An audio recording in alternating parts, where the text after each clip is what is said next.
ба номи худованди бахшанаву меҳрабон ва ниҳоят бораҳм. ассалому алайкум бар кулли мардуми мусалмон ва айнан шахсоне ки айни ҳол моро дар шабакаи корбони умр тамошо доред. Бо шумо ман Ёсинҷони Муҳаммад. Дӯстони азиз, бар ҳамаи шумо маълум аст ки тӯли чанд вақт пеш дар бораи алоқаи ҷинсӣ, дар бораи зиёд кардани ҳамхобагӣ бо ҳамсарони худ ва дар бораи чӣ гуна халос шудан аз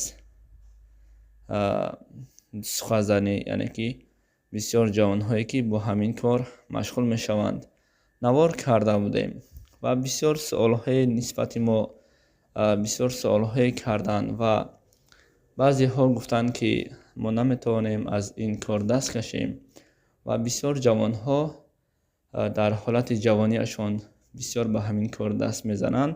Вақте ки зан мегиранд, оиладор мешаванд, бо ҳамсарони худ дуру дароз хоб карда наметавонанд. Барои чӣ?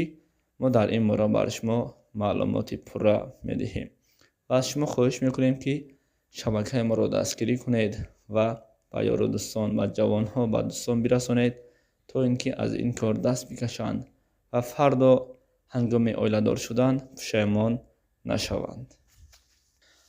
дӯстони азиз, айни замон бисёр ҳолатҳо ва бисёр суолҳое нисбати ҷавонҳо бар мо мешавад ва намедонам аз кадом сабаб бошад ки ҷавонҳо ба ҳамин кор зиёд шавқ доранд ки даст мезананд, яъне ки ҳамун аҳлоти худро бар даҳони зан гузоранд, яъне ки дар даҳони зан алоқаи ҷинсӣ кунанд. наъузу биллоҳ, ин дар исломи мо нест ва дар шариати мо ҳаром аст ва барои чӣ айнан ба ҳамин кор ҷавонҳо бисёр завқ доранд, зеро онҳо ҳамон наворҳое ки ғарбиён тайёр мекунанд, ҳамон наворҳое ки нисбати ҷалб кардани мо мардум, мо мусалмонҳо ғарбиён навор мекунанд, онҳоро мебинанд ва мехоҳанд ки ҳамин корро нисбати занҳои худ кунанд. дӯстони азиз, ин бисёр кори фаҷъ ҳаст. Ин коре ҳаст ки наъузу биллоҳ бар мо мусалмонҳо намезебад. ва чӣ гуна аз худризоӣ даст кашем? худризоӣ дар байни ҷавонҳое ки аз 13-14 сола ҳастанд то ҳолате ки зан мегиранд, то ҳолате ки оиладор мешаванд, мисол 24-25 сола мешаванд, ба ҳамин кор бисёриҳо даст мезананд ва чӣ гуна бояд аз ин кор даст кашем? шахсоне ки ҷавонҳое ки ба ҳамин кор даст мезананд, ба ҳамин кор бисёр машғул ҳастанд, фаромӯш накунед ки вақте оиладор мешавед, ҳамхобагии шумо даже зиёдтар аз 1 дақиқа ҳам намекашад.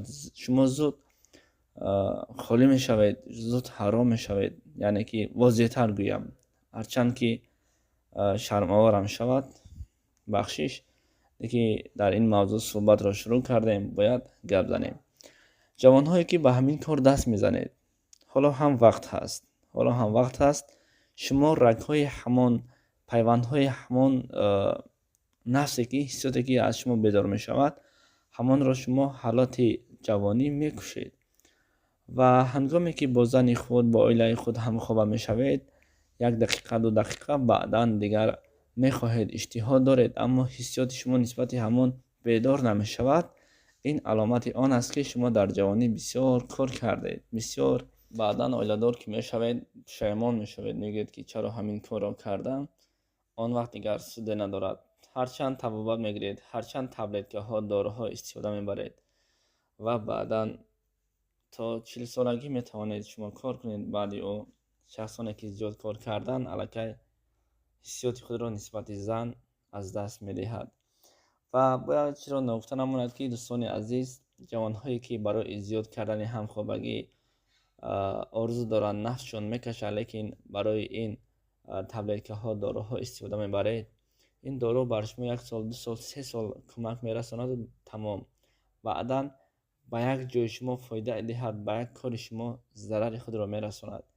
аз ҳамин сабаб аз таблеткаҳо, аз доруҳо дур бошед, зеро инҳо дуру дароз намекашанд. Инҳо рӯзе нерӯзе аллакай нисбати шумо کار میکند، بعدا پشیمان میشوید، آن وقت دیر میشود. حالا هم وقت هست، حالا هم شما فرصت دارید، حالا هم چگونه از همین کار دست کشید. این موضوع را ما میگذاریم حتما، همش با نوبت است، برای که میدونم بسیار سخنها گم میزنیم لیکن بسیاری ها گوش نمیکنند.